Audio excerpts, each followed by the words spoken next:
Voltamos, irmãos. Essa aqui é a parte 2 da aula 2 do nosso curso História e Geografia do Antigo Testamento, né?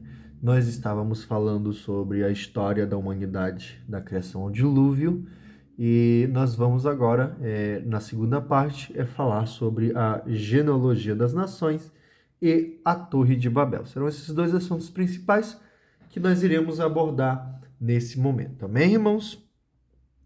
Vamos prosseguir na nossa aula.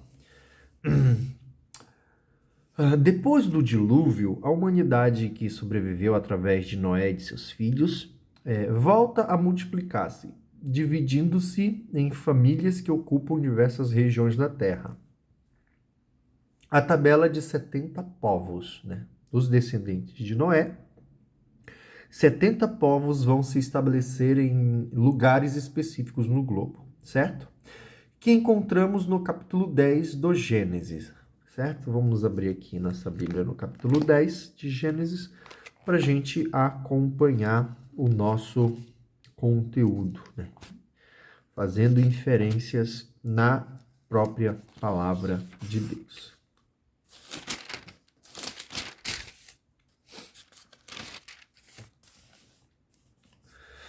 Os descendentes de Noé. O capítulo 10 vai trabalhar a genealogia das pessoas, a genealogia de Noé, né? As pessoas que vão descender deste povo, né?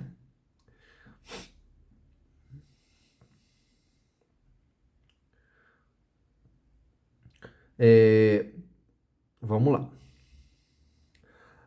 Na realidade, de acordo com o critério geográfico, pode-se afirmar que a lista de 70 povos, isto é, a tabela de Gênesis 10, exprime os conhecimentos geográficos e tecnográficos que tinha o autor do relato acerca do mundo de sua época. O que a gente precisa entender é que a pessoa que fez essa genealogia, que fez esse amparado sobre as descendências, sobre os povos, essa pessoa, ela se baseou no conhecimento de mundo dela, né? Então, na percepção dela, esse era o mundo existente, e ele vai desenvolver esse conteúdo literário baseado nesse conhecimento. Nós sabemos que habitavam muitos povos, né, nesse momento da história em outros continentes, e como eram desconhecidos, então ele não irá mencionar, irmãos, mas ele não irá mencionar por questão de que ele não tinha contato com esses outros povos, amém?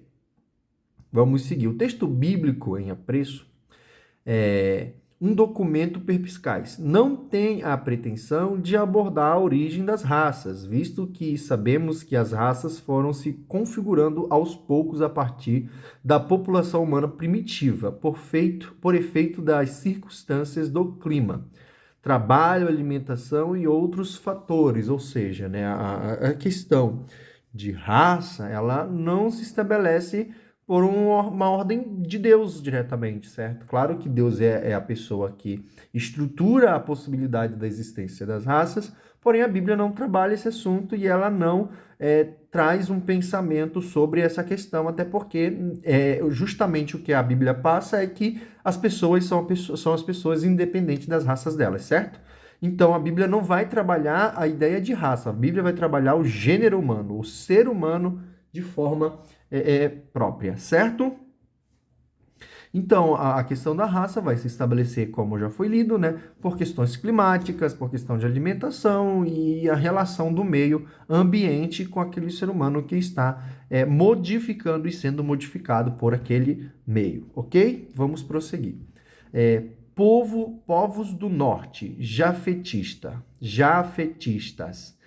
são os descendentes de Jafé, né? A Jafé coube as ilhas do mar e as distantes paradas europeias. Se dirigiram para o ocidente, povoaram todas as ilhas do Mediterrâneo, toda a Europa e parte da Ásia, aparecendo nos antigos e modernos persas e medos. Então, todo esse povo é descendente, né, dos jafitas, certo? E chegando a suplantar os cuxitas hindus, coube-lhes a tarefa de desenvolver as artes e as indústrias, bem como as ciências. Hoje, os jafetistas não só dominam a Europa e a América, mas também a Ásia. Então, é uma grande parte, né? E talvez maior parte da população. Descendentes de Jafé. Gomer, filho mais velho de Jafé, foi o primogênito de muitas nações e povos. Entre outros, os germanos, os símbrios, símbrios. Magog foi o pai dos citas, Madai dos medos, Javam dos gregos, Tiras do trácios, Asquenas, filhos mais velhos de Gomer, crê-se ter sido o pai dos povos das imediações do Mar Negro, Magog, Tubal e Meseque, correspondente ao Mug, Mangólia, Tobolsk, Moscou e Mossovi. Deste vieram os povos das ilhas do Mediterrâneo e de outros povos da Europa. Então, só os descendentes de Jafé, irmãos, já ocupou uma parte, né, da Ásia, uma parte da Europa e uma parte da Ásia, Europa e... Perdão, aqui, falhou um pouquinho aqui. A Ásia, Europa e embaixo é a África. Qual é o continente que está faltando ali? Então, basicamente, eles vão predominar a maior região, né, do Mediterrâneo subindo, certo, irmãos? E em volta, claro. Vamos agora para os povos do sul. Os camitas. Os povos camitas ocupam as regiões do sul, isto é, Egito, Canaã, Etiópia, Arábia, né? Descendo, né, o globo, né, irmãos?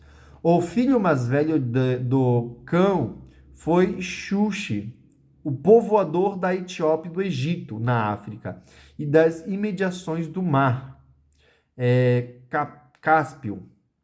Foi também pai de Nimrod, chefe da primeira coligação de povos da Mesopotâmia. Misraim foi o primogênito dos egípcios. Put deu origem aos muritâneos. Canaã foi pai dos cananeus, fenícios e outros pequenos povos, que foram destruídos pelos semitas. Éter, o filho de Canaã, foi pai dos heteus, que dominaram a Ásia Menor. Então, todos esses povos, né, você percebe que eles se estabelecem entre continentes, né? Eles estão ali em parte na Ásia, eles estão parte subindo da Europa, parte descendo da África. Então, foram pequenos povos que se estabeleceram principalmente ali na região onde hoje a gente compreende como Israel. Certo, irmãos? Povos centrais, os semitas, né? Semitas, a linhagem detentora da bênção, esta proposição é confirmada quando se toma em consideração que daqui nasce a linhagem messiânica, né? Então os semitas, eles dão a linhagem do Messias, né?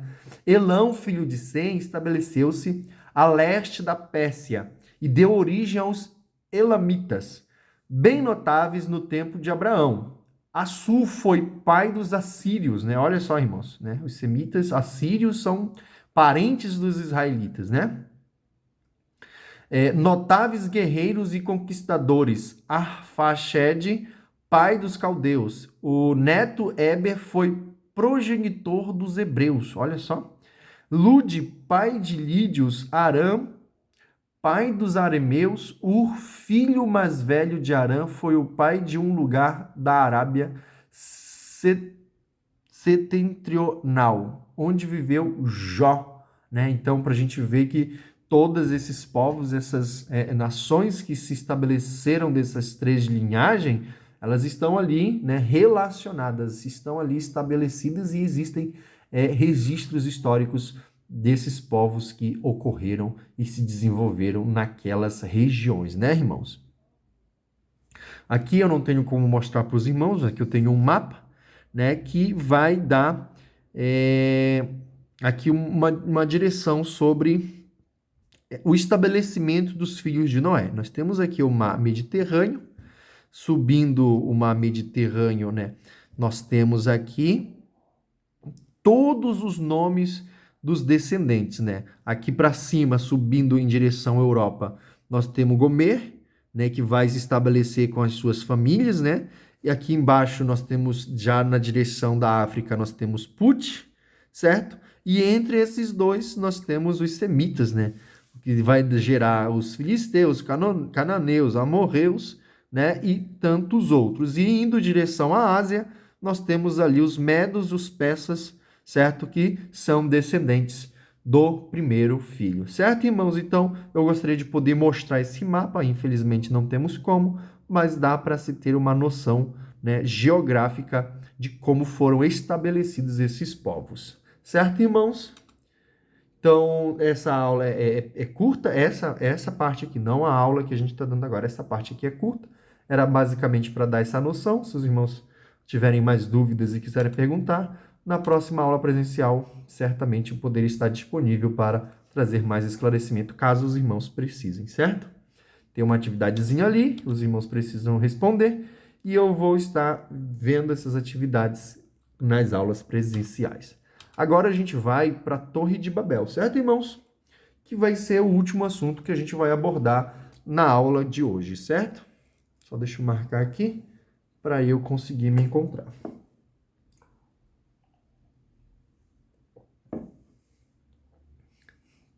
Prosseguindo, a Torre de Babel. O episódio da Torre de Babel, relatado em Gênesis 11, não tenciona, como muitos presumem, explicar a origem das línguas, né? Como surgiu o inglês, surgiu o português, né? Então, algumas pessoas usam, né, o relato, o evento da Torre de Babel, para tentar argumentar sobre essa questão.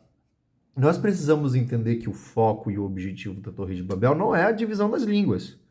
Existe todo um contexto, né, moral e ético de Deus em relação ao que aquelas pessoas estavam fazendo, que é o ponto principal, que é o objetivo, que é o foco, certo? Vamos prosseguir sobre essa questão.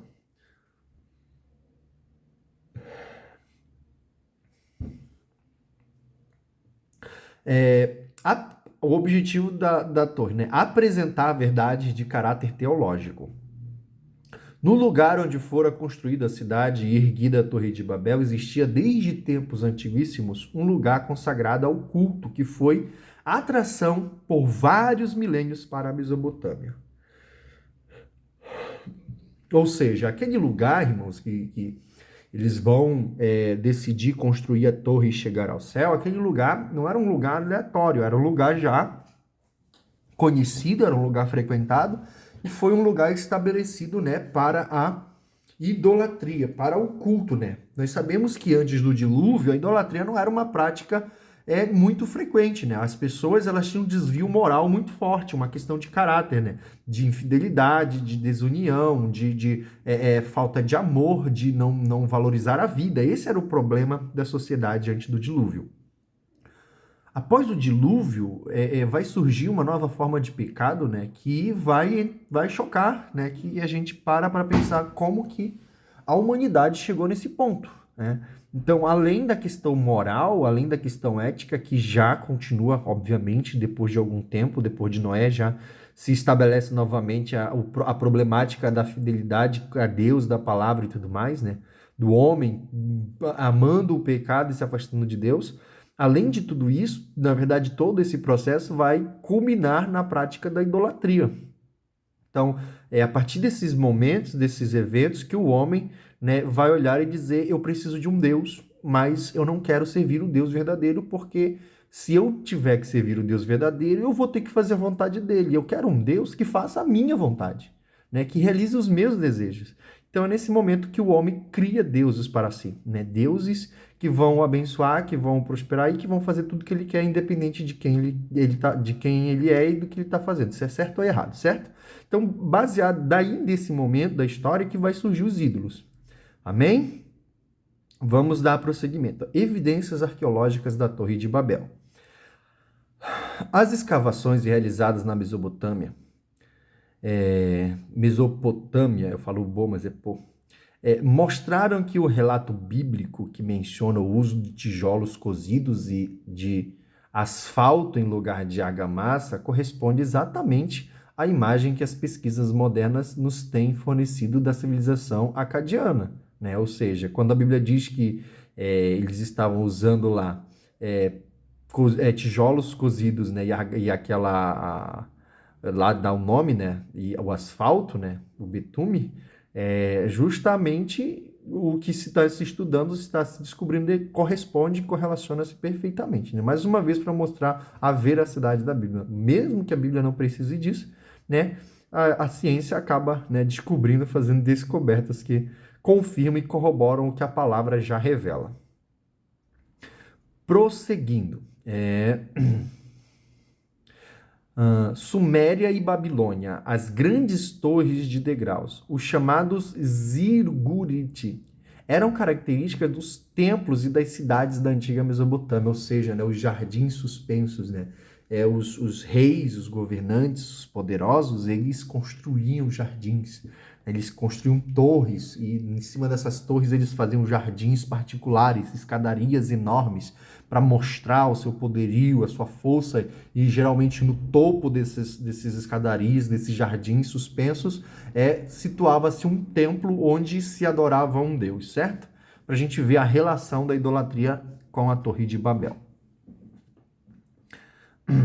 Especial atenção deve ser dispensada às descobertas arqueológicas feitas por Robert Koldel e Bruno Meissner. Koldel, em suas escavações, demonstrou que a superfície da base da imponente construção de forma quadrada media também justamente 90 metros de cada lado, né? 90 metros. A altura, 33 metros. Surgiu o primeiro patamar sobre ele, um após o outro, mais 6 no último patamar. O edifício para os deuses era revestido de azulejos azul, né? Então, essa medida justamente vai se encaixar com o que é orientado, certo, irmãos?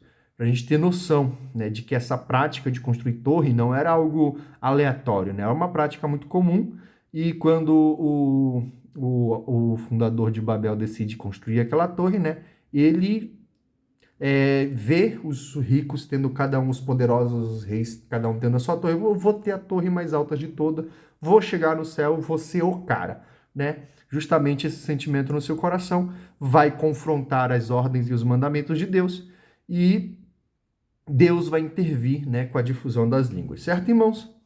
Estrutura da narrativa, ó. A narrativa da Torre de Babel está articulada em 5 membros, e são eles: primeiro, a introdução, que é o versículo 1. Vamos lá. A terra como uma mesma língua, né? E era toda a terra de uma mesma língua e de uma mesma fala, né? Então vai introduzir, ó. O primeiro discurso é o versículo 3. Disseram uns aos outros: eia, façamos tijolos e queimemo-los bem, né? Para ficar bem forte, para não quebrar a torre, para não cair, né? E foi-lhes o tijolo por pedra e o betume por cal, né? Que para conectar os tijolos entre si, né? Para ficar bem resistente, porque na cabeça deles eles iam tocar o céu, né? E o segundo discurso também no versículo 3. E o versículo 4 é o terceiro discurso. 4 e o versículo 5, né? Diz assim, ó: disseram: eia, edifiquemos nós uma cidade e uma torre cujo cume toque nos céus, e façamo-nos um nome para que não sejamos espalhados. Deus disse, né? Se espalhe e se multiplique. Não, a gente não quer ser espalhado sobre a face da terra. Isso é um confronto, né? Uma afronta direta a Deus, né, irmãos? Então desceu o Senhor para ver a cidade e a torre que os filhos dos homens edificavam, certo? Então aqui Deus viu o confronto, né? E vou ter que intervir, né? E a conclusão é o verso 8, né? O verso 8 diz: assim o Senhor os espalhou dali sobre a face da terra, de toda a terra, e cessaram de edificar a cidade. O que Deus está dizendo aqui? Olha, eu dei uma ordem. Vocês querendo ou vocês não querendo, vocês vão cumprir, porque não tem quem resista à minha vontade, ao meu plano, né? como Jó disse, né? Operando Deus, perdão, né? Jó falou, né? Os teus planos não podem ser frustrados. Deus queria que as nações se espalhassem, elas não quiseram, elas tiveram que se espalhar. Por quê? Porque era o plano de Deus. Amém, irmãos? Vamos lá, pontos de análise. Antes de analisarmos os pontos salientes que circundam a Torre de Babel, devemos nos ater atentamente na leitura do texto bíblico de Gênesis capítulo 11, do verso 1 ao 9. Né? A gente acabou de ler essa parte aqui. Ó, era toda a terra, né? Aqui ele está dando os versículos que a gente acabou de ler. Vamos dar para o Simão. Toda a terra toda, a ideia universalista presente no versículo 1, por certo, não designa todo o globo, mas apenas a porção, né, de terra conhecida pelo escritor. Então, quando ele diz aqui era toda a terra de uma mesma língua, ele não está querendo falar, inclusive, das pessoas que estavam já em outros continentes, já tinham estabelecido sociedades, civilização a milhares de quilômetros dali. Quando ele fala toda a terra, ele está falando do conhecimento dele, né? Do que ele sabia e conhecia do mundo daquela época, correto, irmãos? É muito importante isso. É a segunda vez que a gente vê isso, e isso tem um significado muito importante. Uma só língua, né? Duas correntes de interpretação dessa expressão têm grande aceitação no meio biblicista, as quais, a saber, são língua como idioma. Não são poucos os que veem nesse texto um ponto de fundamentação para defender que toda a terra possui uma só língua, né? Então, toda a terra que o autor conhecia, né, irmãos?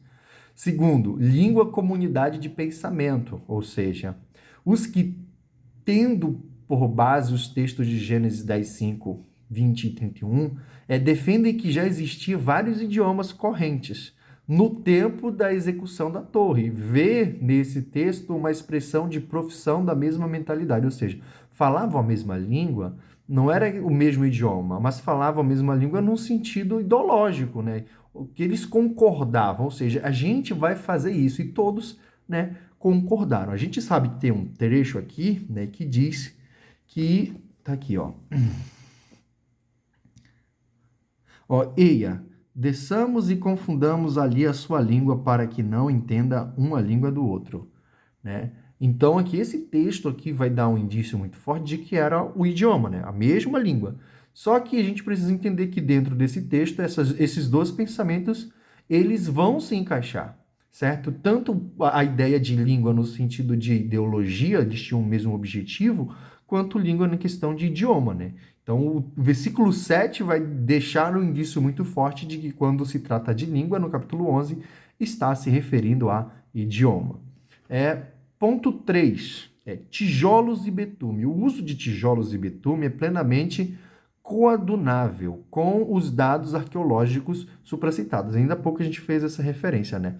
Na planície aluvional de Baixa Mesopotâmia não se encontra pedra. Daí a necessidade de se construir com tijolos, né? Quando o texto fala, né, e foi tijolos por pedra, né? Não está dizendo que ele usou pedra para fazer tijolo. Está dizendo que como não tinha pedra, então eles decidiram fazer tijolos, né, para poder substituir e chegar ao objetivo deles. Certo, irmãos? Deixa eu encontrar aqui. E além disso, o betume ali é bastante abundante em estado natural e foi utilizado como material adesivo, né? Como tinha um recurso, né, para dar liga, para conectar os tijolos natural e abundante, então eles usaram esse material para poder favorecer, né, para poder ser vantagem para eles. Certo? Parte 4. O desejo dos homens. Os homens conceberam o projeto de construir uma torre cujo cume chegasse até o céu. Queriam também tornar seu nome famoso e conhecido. Quanto a querer construir uma torre até o céu, trata-se hipérbole, ou seja, né, um exagero. E isto era algo comum na linguagem do Oriente Médio Antigo, né? As pessoas falavam de forma exagerada. Por sua vez, o fato de quererem criar para si um nome famoso, que os mantivesse em evidência, evidência que queria montar um poderoso centro político e cultural, todo impregnado pelo culto pagão, né? Ou então, seja, né, quando eles falam, vamos fazer uma torre que vai chegar no céu, né? Isso é uma forma exagerada de dizer que a torre deles vai ser a maior torre, a torre que existe no mundo. Como a gente já comentou anteriormente, era uma prática cultural. Muitas pessoas que eram reis e poderosos, eles tinham essa prática de construir torres, certo? Jardins suspensos. Só que quando eles decidem aqui criar uma torre para tocar o céu, está dizendo, olha, a nossa torre vai ser a maior torre, não vai ter uma torre igual a nossa. E isso vai chamar atenção, vai dar evidência, né? Isso vai gerar para a gente fama, nome, e a gente vai construir aqui um centro político baseado, né, na idolatria que se está relacionada a essa torre, né, irmão? Então era uma questão de poder, de ganância, de arrogância mesmo. Para ter o domínio, né, universal. Eles queriam governar o mundo, né? Então vão contra o mandamento de Deus, desobedecem, são arrogantes e eles querem tomar para si o governo à força, né? E a gente chega no último ponto dessa questão, né, que vai tratar a ideia, né, de juízo divino, né? Deus, ao observar todo esse processo cultural estabelecido pelos homens, né, muitas pessoas vão atribuir a autoria da Torre de Babel a Nimrod, né? E Nimrod, ele vai ser o homem que vai fundar muitas cidades, vai governar e vai ser um homem terrível, né? Um homem que vai gerar um processo social e cultural, né? Que vai começar a escravizar, né? O texto lá de Gênesis diz, era Nimrod, poderoso caçador diante do Senhor, né? Essa ideia de poderoso caçador diante do Senhor está se retratando não diante com, mas diante confrontando, né? Então, Nimrod era um indivíduo que estava confrontando Deus, de frente contra Deus. E ele vai ser o primeiro homem, né, nos registros da palavra sagrada, né, que vai se destacar como um indivíduo, né, que vai governar muitas pessoas, vai fundar muitas cidades, que vai tornar-se um mini império, né? Porque quando a gente olha hoje, esse para nós é pequeno, né? Quando a gente compara com o mundo globalizado. Mas para o mundo da época era algo extremamente grande e significativo, né? Então, algumas pessoas, né, não se pode afirmar plenamente, porque falham alguns registros históricos para fazer afirmações plenas, mas algumas pessoas elas vão atribuir isso a Nimrod e ele vai ser esse homem que vai se tornar um deus, né? Pela forma como ele agiu, o que ele fez, o nome dele vai ser mencionado e a relação dele com a sua esposa, que vai gerar um filho, vai gerar ali a tríade sagrada satânica, né, irmãos? E vai ser adorado pela Babilônia, vai ser adorado pelos assírios, vai ser adorado pelos egípcios, vai ser adorado, né, por muitas culturas, pela Grécia, por Roma, de forma disfarçada, né, os deuses, os nomes deles vão estar entrelaçados a esses deuses, o pai, né, a mãe e o filho que nasceu de uma situação miraculosa. Isso é um assunto para uma outra matéria, mas eu queria comentar aqui com os irmãos sobre algumas pessoas que atribuem a Torre de Babel a esse indivíduo. Não se sabe ao certo, mas o que se sabe é que a pessoa que fez, né, que decidiu, né, realizar esse processo, foi uma pessoa, né, que tinha objetivos perversos, que tinha objetivos malignos, né, de ir contra tudo aquilo que Deus já havia estabelecido, né, multiplicar e crescer e multiplicar, espalhar pelo mundo, né, ide, se multiplicar, é muito parecido com o ide da igreja, né, Jesus ide pelo mundo, né, e anunciar o evangelho e a igreja se multiplica. Isso aqui já é uma revelação do plano de Deus para a igreja, né, irmãos? Então, Deus vendo esse comportamento, né, de resistência, né, de confronto, né, de desafio, né, de resistência, né, pessoas se colocando contra Deus de forma clara e negando a existência de Deus, né? O que não existia, né? As pessoas antes do dilúvio, elas eram pessoas perversas, eram pessoas, mas elas não tinham como negar a existência de Deus.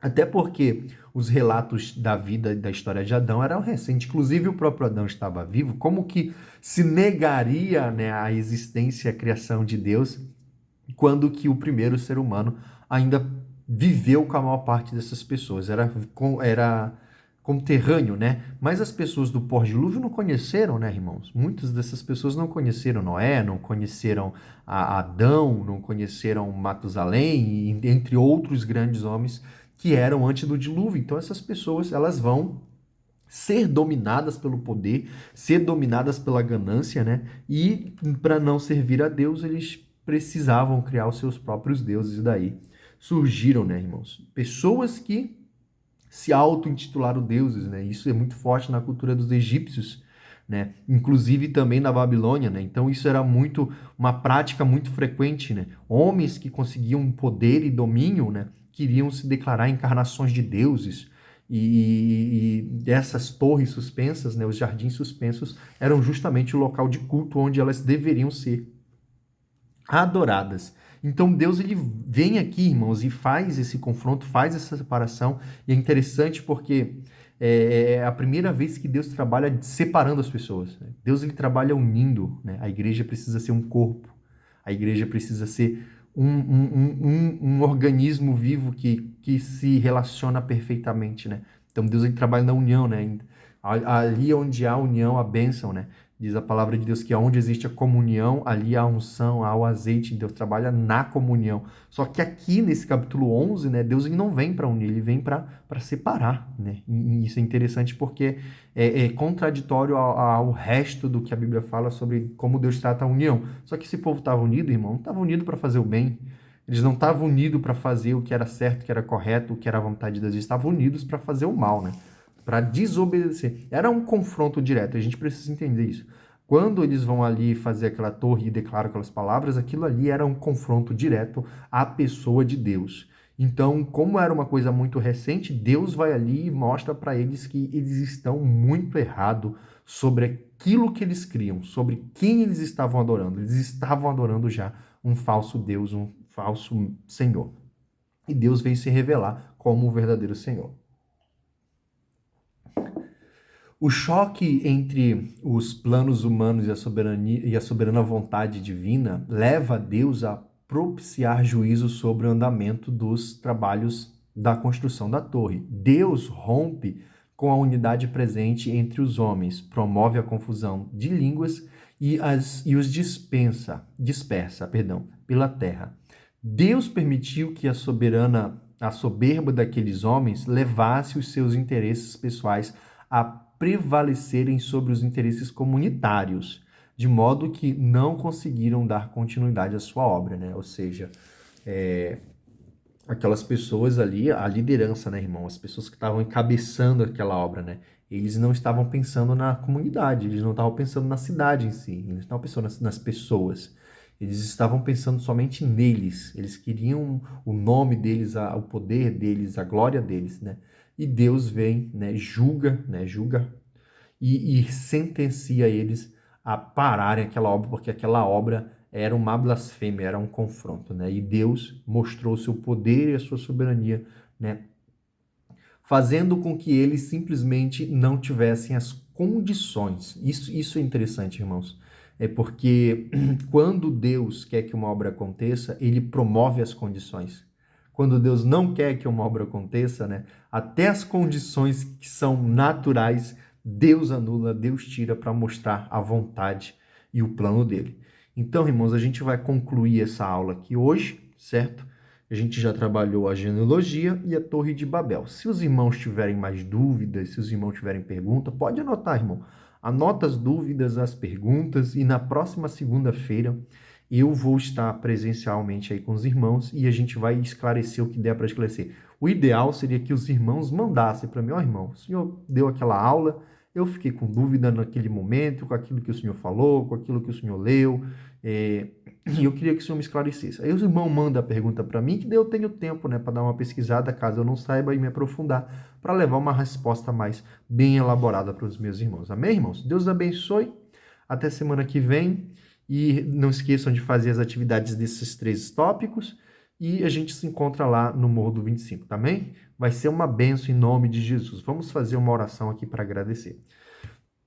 Pai querido e Pai amado, mais uma vez obrigado por a gente poder concluir essas matérias, esses temas, esses tópicos. Pedimos ao Senhor que nos ajude a usar isso a favor do reino, que cada dia possamos crescer na graça e no conhecimento. Eu te peço a tua bênção sobre o teu filho e que esse teu filho, Senhor, seja cheio da palavra e do conhecimento e também da unção e do poder de Deus. Em nome de Jesus, amém e amém. Deus abençoe, meus irmãos.